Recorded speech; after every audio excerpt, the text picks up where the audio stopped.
أما بعد فأعوذ بالله من الشيطان الرجيم بسم الله الرحمن الرحيم أولئك الذين امتحن الله قلوبهم للتقوى لهم مغفرة وأجر عظيم صدق الله العظيم. سامعین محترم اور معزز ساتھیوں، یکم محرم الحرام حضرت عمر فاروق رضی اللہ عنہ کی شہادت کا دن ہے، اور حضرت عمر فاروق رضی اللہ عنہ نبی صلی اللہ علیہ وسلم کے صحابہ میں دوسرے نمبر کے سب سے بڑے صحابی رسول ہیں۔ حضرت عمر فاروق وہ صحابی ہیں کہ جن کو خود نبی اکرم صلی اللہ علیہ وسلم نے اللہ کے سامنے رو رو کر مانگا ہے اور فرمایا اللہم اعز الاسلام باحب ہذین الرجلین الیک، کہ ان دو بندوں میں سے کسی ایک کے ذریعے سے اسلام کو عزت دے، ان دونوں میں سے جو بھی آپ کو پسند ہو، یا تو ابو جہل کے ذریعے سے یا عمر بن خطاب رضی اللہ عنہ کے ذریعے سے۔ ایک دوسری حدیث میں کہ اللہ کے نبی صلی اللہ علیہ وسلم کو جب بعد میں یہ یقین ہو گیا کہ حضرت عمر فاروق کو اللہ تعالیٰ بہت پسند کرتے ہیں، تو فرمایا اللہم اعز الاسلام بعمر بن الخطاب خاصتاً، کہ اللہ تو اسلام کو عزت دے عمر فاروق کے ذریعے سے خاص طور سے۔ اس سے اندازہ لگایا جا سکتا ہے کہ حضرت عمر فاروق رضی اللہ عنہ کی شخصیت کتنی بڑی شخصیت تھی کہ جن کی ضرورت اسلام کی عزت کے لیے اللہ کے نبی صلی اللہ علیہ وسلم اور صحابہ کرام کو ہے۔ بہرحال آپ کا نام عمر ہے، آپ کے ابو کا نام خطاب ہے، اور آپ کے دادا کا نام نوفل ہے۔ آپ کا خاندان بہت معزز گھرانہ تھا، اور آپ کی 8ویں پشت نبی صلی اللہ علیہ وسلم سے جا کر مل جاتی ہے۔ آپ کے خاندان کا کام یہ تھا کہ عرب کے اندر جب کسی بڑی قوم سے کچھ بات کرنا ہوتا تھا تو سفیر بنا کر آپ کے قوم کے آدمی کو بھیجا جاتا تھا۔ کبھی 2 آدمی میں لڑائی ہو گئی تو ان کے درمیان صلح صفائی کے لیے بھی آپ کے خاندان والے کو بلایا جاتا تھا۔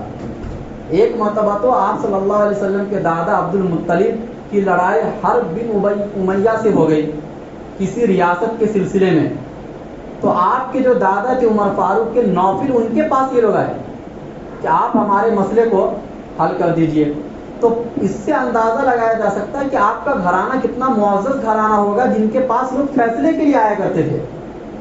اور آپ کا جو ننیال تھا وہ بھی بہت معزز گھرانہ تھا۔ آپ کے نانا کا نام تھا ہاشم، اور آپ کے پرنانا کا نام تھا مغیرہ۔ ہاشم جو تھے وہ بھی شہ سوار تھے گھوڑوں کے، اور آپ کے جو پرنانا تھے، عرب میں جب کسی قوم کی لڑائی کسی دوسرے قوم سے ہوا کرتی تھی تو ان میں اہتمام کی ذمہ داری اور قوم کو سنبھالنے کی ذمہ داری حضرت عمر فاروق کے پرنانا کی ہوا کرتی تھی۔ اس سے بھی اندازہ لگا سکتے ہیں۔ آپ کی جو امی تھی ہنتما، یہ چچا زاد بہن تھی حضرت خالد بن ولید کی۔ تو پتہ چلا کہ یہ پورا گھرانہ ہی میدان جنگ کو سب سے زیادہ سمجھنے والا تھا، اور اسی وجہ سے اللہ کے نبی صلی اللہ علیہ وسلم نے اپنے زمانے میں یہ فرمایا تھا کہ میں نے ایک خواب دیکھا ہے۔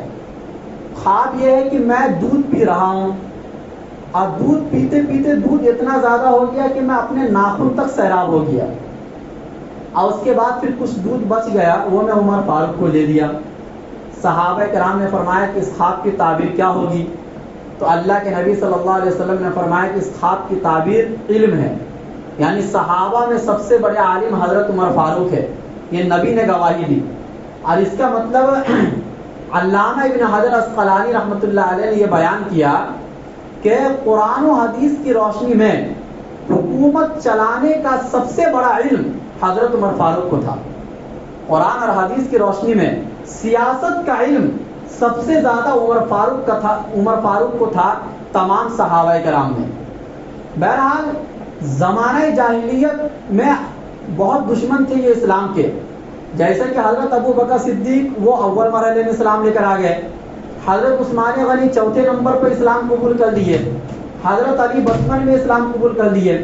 چاروں خلفائے میں سے 3 خلیفہ تو پہلے ہی اسلام قبول کر لیے. اسلام دشمنی میں انہوں نے اپنی زندگی نہیں گزاری.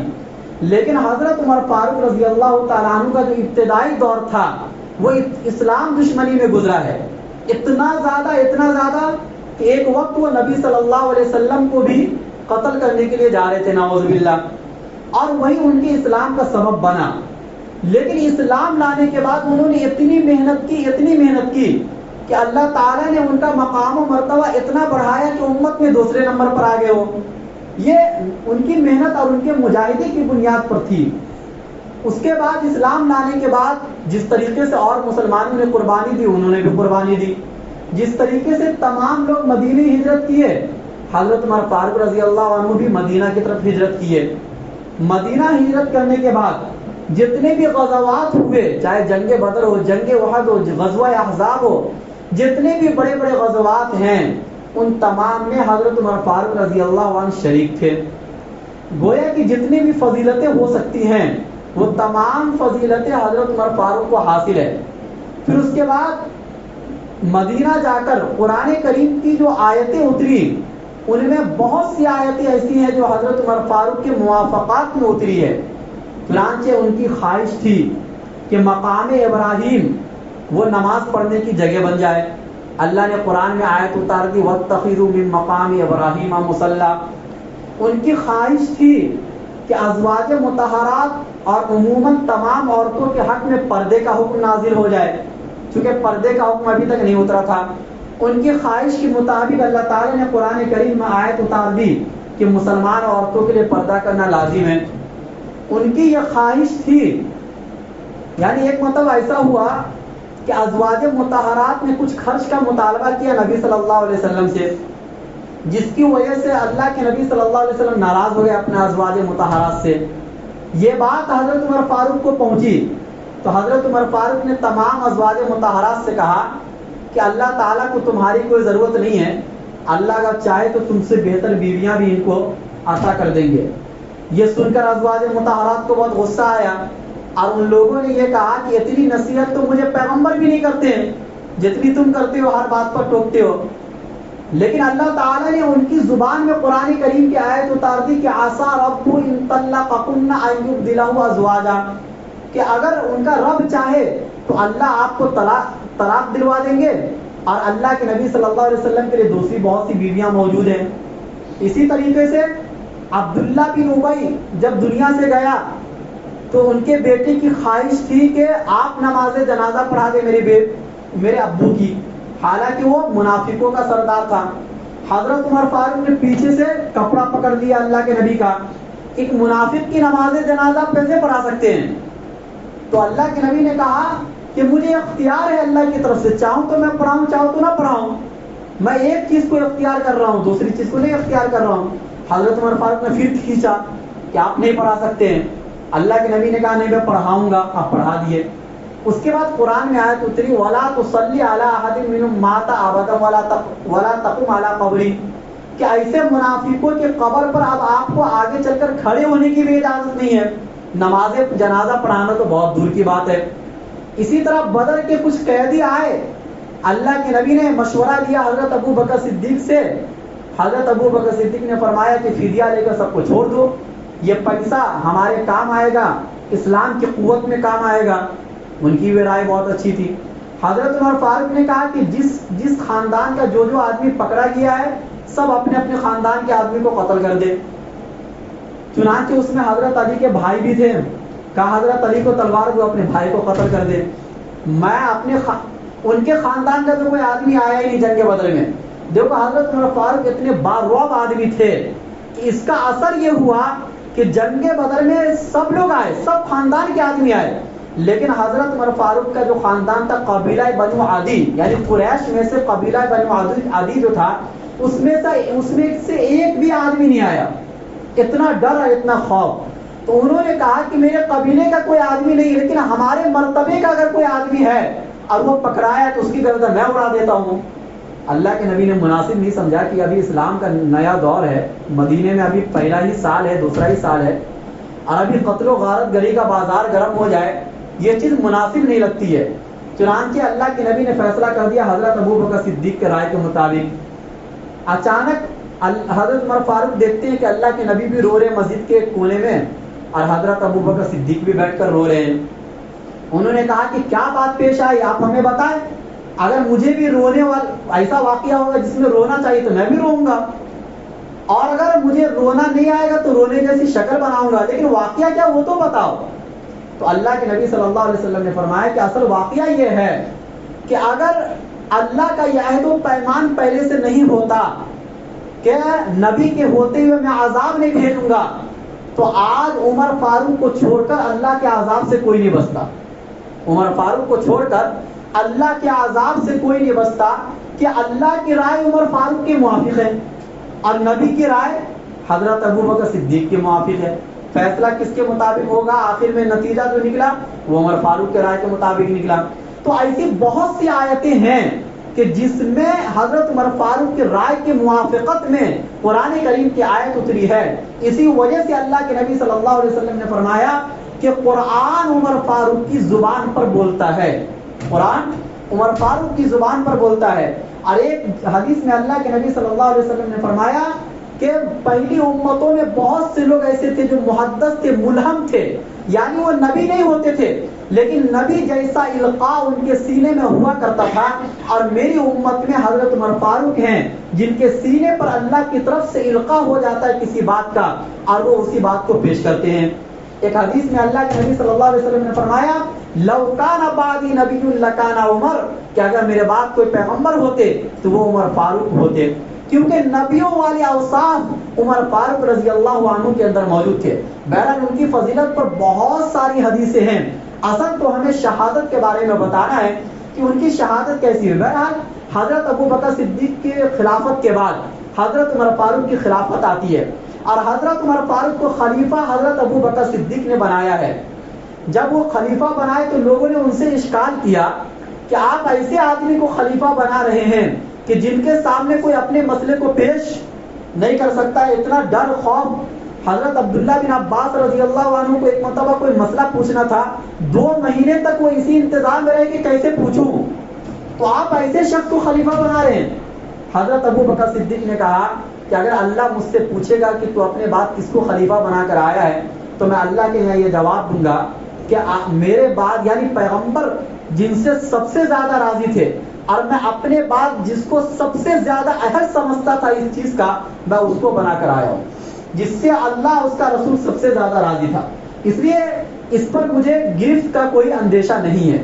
بہرحال عمر فاروق سخت تھے، دین کے معاملے میں سخت تھے، جیسا کہ اللہ کے نبی نے فرمایا وَأَشَدُّهُمْ فِي أَمْرِ اللَّهِ عمر، کہ اللہ کے دین کے معاملے میں سب سے زیادہ سخت اگر کوئی ہے تو وہ حضرت عمر فاروق تھے، ورنہ مسلمانوں کے معاملے میں وہ بہت ہی رحم دل تھے، تقوی والے آدمی تھے، زہد والے آدمی تھے، صحابہ میں بہت زیادہ سخی آدمی تھے، اسی طریقے سے رات میں سب سے کم سونے والے آدمی تھے، تہجد گزار آدمی تھے، لمبے لمبے سجدے اور لمبی لمبی قرآن کی آیتیں پڑھنے کی عادت تھی۔ بہرحال خلافت کی ذمہ داری انہوں نے سنبھالی، 10 سال کی خلافت ہے، لیکن یہ ایسی خلافت ہے کہ نہ ان سے پہلے کوئی ایسی خلافت گزری ہے اور نہ ان کے بعد قیامت تک ایسا اسلام کا مہذب انداز اور ایسی اسلامی شان و شوکت کبھی گزر سکتی ہے۔ چنانچہ اس خلافت کے بارے میں اللہ کے نبی نے پہلے بتا دیا تھا کہ میں نے ایک خواب دیکھا ہے۔ خواب یہ ہے کہ حضرت ابوبکر صدیق ایک ڈول لیے ہوئے ہیں اور کنویں سے پانی نکال رہے ہیں، لیکن میں نے یہ دیکھا کہ ان کے پانی نکالنے میں تھوڑی سی کمزوری ہے، لیکن پھر میں نے دیکھا کہ عمر فاروق پانی نکال رہے کنویں سے اسی ڈول سے، اور اتنے مضبوط آدمی میں نے ان کو دیکھا پانی نکالتے ہوئے کہ ایسا مضبوط آدمی میں نے کبھی نہیں دیکھا، اور اتنا پانی نکالے کہ سارا ملک کا آدمی بھی سیراب ہو گیا اور جتنے اونٹ تھے وہ سب کیا ہو گئے؟ سیراب ہو گئے۔ اس سے خلافت پر استدلال ہے کہ جب ان کی خلافت کا زمانہ آئے گا تو اتنے یہ مضبوطی سے کام کریں گے کہ پوری دنیا میں اسلام کا ڈنکا بج جائے گا۔ چنانچہ حضرت عمر فاروق نے تو بہت سے فتوحات کیے، کوئی ہفتہ اور کوئی مہینہ ایسا نہیں جاتا تھا کہ جس ہفتے میں جس مہینے میں کسی ملک کی فتح کی خبر حضرت عمر فاروق کے کان میں نہ آتی ہو. لیکن دو اس میں سے بہت بڑے ہیں, ایک قیصر اور ایک کسریٰ. چنانچہ ان دونوں کو توڑنا بہت ضروری تھا. اگر ان دونوں کو نہ توڑا جاتا تو اسلام کی ترقی آگے نہیں بڑھ پاتی, صرف عرب تک محدود ہو جاتی. اور عرب تک اسلام تو نبی کے زمانے میں بھی پھیل چکا تھا, حضرت ابوبکر صدیق کے زمانے میں بھی پھیل چکا تھا, لیکن عرب کے باہر اسلام پھیلانا تھا, اور اس کے لیے دو سپر پاور طاقت قیصر اور کسریٰ کو توڑنا بہت ضروری تھا, جس کی پیشن گوئی اللہ کے نبی نے غزوہ احزاب کے موقع پر اس پتھر کو توڑنے میں دی تھی. اور یہ فرمایا تھا کہ ایک زمانہ ایسا آئے گا کہ میری امت قیصر اور کسریٰ کو بھی ختم کر دے گی. چنانچہ عمر فاروق کے زمانے میں یہ دونوں کام نمٹا دیے گئے, اور وہ دونوں سپر پاور کا زور ایسا ختم ہوا کہ آج تک وہ دونوں ملک سپر پاور نہیں بن پائے, اور اس کے بعد پھر اسلام کو پھیلنے کا موقع مل گیا. بہرحال خلافت بہت شاندار رہی. بیت المقدس جو اللہ کے نبی صلی اللہ علیہ وسلم کی معراج کی جگہ ہے, وہ کسی غیر کے قبضے میں تھا. اس کو فتح بھی کنہوں نے کرایا؟ حضرت عمر فاروق رضی اللہ عنہ نے کرایا. اور بھی بہت سے ملک ہیں. اس کے بعد آخر میں جب 10 سالہ خلافت کا دور ختم ہو جاتا ہے تو حضرت مغیرہ بن شعبہ رضی اللہ عنہ ایک صحابی رسول ہیں. ان کا ایک غلام تھا جس کا نام ہے ابو لولو فیروز. یہ مجوسی تھا. مکہ اور مدینہ میں کوئی مجوسی, کوئی عیسائی, کوئی یہودی داخل نہیں ہو سکتا تھا. یہ آدمی مدینے میں کیسے داخل ہوا؟ تو یہ بہت ماہر آدمی تھا. یہ نجار بھی تھا یعنی بڑھئی, یہ لوہار بھی تھا, یہ نقاش بھی تھا. حضرت مغیرہ بن شعبہ نے حضرت عمر فاروق سے اجازت چاہی کہ یہ آدمی کو مدینے میں بلا لو, اس لیے کہ اس سے مسلمانوں کا بہت فائدہ ہوگا اور یہ سب کو اپنی کاریگری سکھا دے گا. حضرت عمر فاروق نے کہا کہ اگر یہ فائدہ ہے تو پھر بلا لیا جائے. چنانچہ اس کو بلا لیا گیا. وہ مسلمانوں کو سکھانے لگا, لیکن اس کے پیچھے تو کسی اور کا ہاتھ تھا. وہ مجوسی تھا, وہ پہلے ایران کا تھا. حضرت عمر فاروق نے ایران کو فتح کیا. ایران کے بعد وہ روم آیا, روم کو بھی حضرت عمر فاروق نے فتح کر لیا. تو اس کے دل میں دشمنی بیٹھ گئی حضرت عمر فاروق کی, اور اس کے پیچھے یہود و نصارہ کی طاقت تھی کہ بھائی تم کو مدینے میں جانے کا موقع مل گیا ہے, لیکن ہمارا کام تم کر دینا. اور وہ یہ کہ عمر فاروق کی شہادت ہمیں چاہیے. چنانچہ وہ مدینے میں پلنے بڑھنے لگا. ایک مرتبہ وہ عمر فاروق کے پاس آیا تھوڑا حالات کا جائزہ لینے کے لیے کہ بھائی ان کے خلاف اگر قتل کرنا ان کو تو ان کے ارد گرد کا ماحول کیسا, ان کے پیچھے فوج رہتی ہے نہیں رہتی ہے, سب چیز دیکھنا چاہیے. بہرحال وہ آیا اور اس نے کہا کہ میرے جو آقا ہے مغیرہ وہ مجھ سے ٹیکس بہت زیادہ وصول کرتے ہیں. حضرت عمر فاروق نے کہا کتنا ٹیکس وصول کرتے ہیں؟ انہوں نے کہا 2 درہم. کہا 2 درہم تو کوئی زیادہ نہیں ہے, تم اتنے بڑے آدمی ہو, 3 چیزوں کے ماہر ہو, روزانہ تم 10-20 درہم کماتے ہو, اس میں سے 2 درہم کیا ہے؟ اور وہ آپ اپنے گھر پر رکھے ہوئے ہیں آپ کو, لہٰذا یہ زیادہ نہیں ہے میرے علم میں, لیکن اگر تم کو زیادہ لگ رہا تو میں کم کرا دوں گا, لیکن میرا ایک کام کر دو. اس زمانے میں وہ ہوے کے لیے جو ہے ایک چکی بنتی تھی. ایک چکی تو وہ ہے جس میں آٹا پیستے ہیں, ایک ہوے والی بھی چکی ہوتی تھی, یا وہ کیسی ہوتی تھی معلوم نہیں. حضرت عمر فاروق نے کہا کہ تم میرے لیے ایسی چکی بنا دو, میں تم کو پیسہ بھی دے دوں گا اور تم کو جو ٹیکس زیادہ دینا پڑتا وہ بھی کم کرا دوں گا. اس نے یہ کہا کہ میں ایسی چکی بناؤں گا جس کا چرچا مشرق اور مغرب میں ہوگا. یہ کہہ کر وہ چلا گیا. آزو بازو میں جو لوگ تھے حضرت عمر فاروق انہوں نے کہا کہ اس نے بات غلط کی ہے. حضرت عمر فاروق نے کہا فہم و فراست میں سب سے آگے کون تھے؟ حضرت عمر فاروق تھے. انہوں نے کہا کہ اس نے مجھے قتل کی دھمکی دی ہے. تو صحابہ نے کہا اس کو گرفت کرنا چاہیے, پکڑنا چاہیے. کہا نہیں, جب تک قتل کا ثبوت نہ ہو جائے کیسے کسی کو پکڑ سکتے ہو؟ اور جو میری انصاف ہے, عمر فاروق انصاف کرتے ہیں, یہ تو غلط ہو جائے گا نا. بہرحال ان کو مت پکڑو, رہنے دو, جیسے ہوا ہے ویسے رہنے دو. 3 ہی دن گزرے تھے اس واقعے کے. اس نے ایک تلوار تیار کیا, تلوار کو زہر میں رکھا, اور اس کو معلوم تھا کہ عمر فاروق کا مقابلہ سامنے سے نہیں ہو سکتا ہے, اور ہر نماز میں بھی نہیں ہو سکتا ہے فجر کی نماز کے علاوہ, کیونکہ فجر کی نماز صحابہ کے زمانے میں اول وقت میں پڑھی جاتی تھی. اندھیرا ہوتا تھا بہت زیادہ. وہ اندھیرے میں مسجد میں داخل ہو گیا, تلوار اپنی آستین میں چھپایا تھا, وہ بھی 2 دھاری تلوار, زہر آلود تلوار. حضرت عمر فاروق جب آتے تھے پیچھے سے تو سب کو دیکھتے ہوئے آتے تھے, سب سیدھی ہے کہ نہیں ہے. جب صف سیدھی ہو جاتی تھی پھر تکبیر کہتے تھے، اللہ اکبر کہا. اور عام طور سے حضرت عمر فاروق کی عادت تھی فجر کی نماز میں بہت لمبی لمبی سورہ پڑھنے کی، سورہ یوسف، سورہ نحل جیسی سورتیں پڑھا کرتے تھے وہ. جیسے ہی اللہ اکبر کہا ویسے ہی 6 خنجر اس نے حضرت عمر فاروق کو مارا. اس میں سب سے خطرناک جو تھا وہ ناک کے نیچے اس نے مار دیا، جس سے پیٹ کی جو اتری تھی وہاں تک وہ چلا گیا.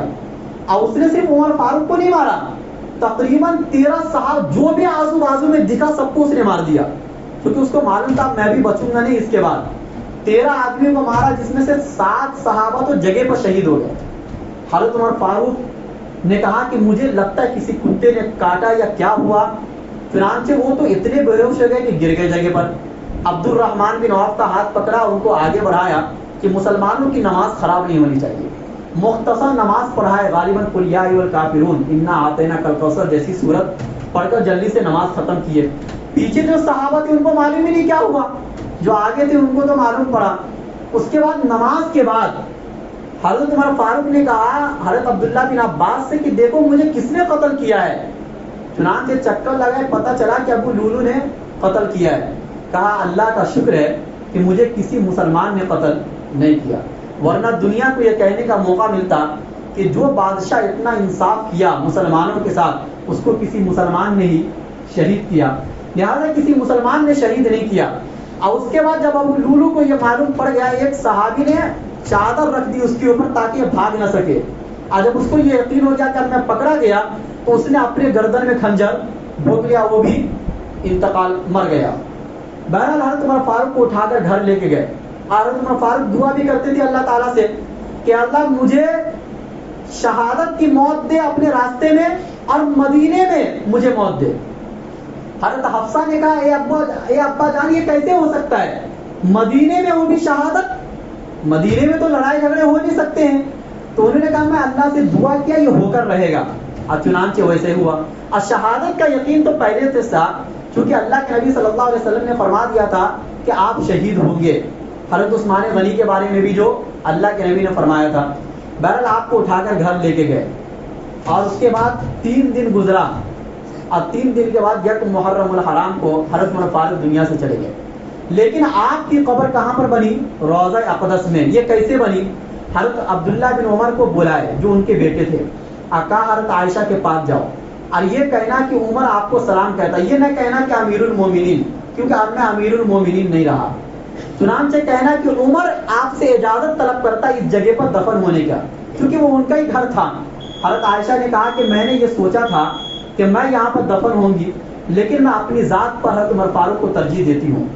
چنانچہ جب یہ خوشخبری حضرت عمر فاروق کو ملی تو انہوں نے کہا کہ جب میں دنیا سے چلے جاؤں تو ایک مرتبہ پھر اجازت لینا حضرت عائشہ سے، تاکہ دنیا کو یہ کہنے کا موقع نہ ملے کہ امیر المومنین ہونے کی وجہ سے وہ اجازت لے لیے تھے، اور میرے انتقال کے بعد تو میں امیر المومنین نہیں رہوں گا. یا ہو سکتا حضرت عائشہ نے امیر المومنین سمجھ کر اجازت دے دی ہو، اس لیے میرے انتقال کے بعد بھی ایک بار اور اجازت لینا. حضرت عائشہ نے کہا کہ کوئی بات نہیں ہے، یہ یہیں پر دفن ہوں گے. چنانچہ حضرت عمر فاروق کو حضرت ابو بکر صدیق کے بازو میں دفن کر دیا گیا. حضرت علی یہ فرماتے تھے کہ مجھے یقین تھا کہ آپ ان کے بازو میں ہی دفن ہوں گے، کیونکہ میں اللہ کے نبی کو ہمیشہ یہ سنتا تھا یہ کہتے ہوئے کہ میں نکلا ابو بکر اور عمر نکلے، میں گیا ابو بکر اور عمر گئے، اور میں داخل ہوا ابو بکر عمر داخل ہوئے. یعنی جب کسی بھی چیز کا تذکرہ کرتے تھے تو اللہ کے نبی کی زبان پر حضرت ابو بکر اور عمر کا نام ضرور آتا تھا، ان کے علاوہ کسی اور صحابی کا نام نہیں آتا تھا.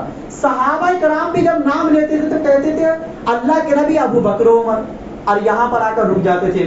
تو سب یقین تھا حضرت علی کو کہ آپ کو کہاں دفن کیا جائے گا، اللہ کے نبی صلی اللہ علیہ وسلم کے بازو میں دفن کیا جائے گا. اور اس کے بعد انہوں نے 6 لوگوں کی کمیٹی بنائی تھی، اور یہ کہا تھا کہ ان 6 میں سے کسی ایک کو خلیفہ مقرر کر دینا.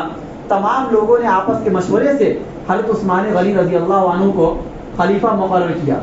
اور انتقال سے پہلے انہوں نے یہ بھی کہا تھا کہ یہ پتہ لگاؤ کہ میرے ذمہ قرض کتنا ہے.